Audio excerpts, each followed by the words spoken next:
Iceland may be looking outwards, but it's also had to look inwards. We may all be created differently in this world, but on this isolated island, that's not so much the case.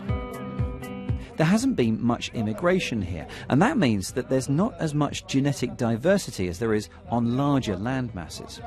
Go back just a few generations, and most Icelanders will find that they're related to each other. So, it's the same old story. Boy meets girl, girl likes boy, girl and boy bump smartphones. Girl's app checks if she's too closely related to the boy. App says no, so go for it. Ingibjorg Rosa is one Icelander who's found new ways to use this app to avoid, shall we say, embarrassing situations.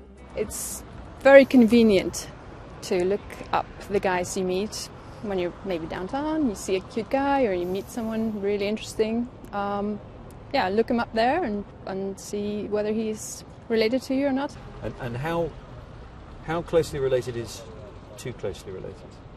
Third cousin, I would say. Third cousin? Yeah. You wouldn't want to marry your third cousin and have babies with him, would you? Okay, so third cousin is just for... Yeah. Fourth cousin is fine. The fourth cousin is fine? Yeah, okay. Yeah. After all, this is Iceland. I'm embarrassed.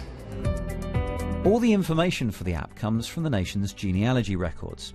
Called the Book of Iceland, it's a serious endeavour. Pretty accurate written records go back to 1703.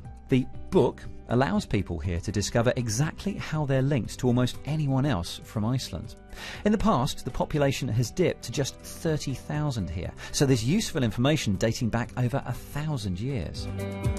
The boss of DNA analysts Decode told me that this database is helping us to understand many conditions across the world, like schizophrenia, diabetes, and many cancers. There is a so-called founder effect in Iceland, which means that we can trace everyone who has a particular disease to a relatively few individuals who lived a few centuries back. So the reason for a disease is very likely to be the same in most people in Iceland who have the disease.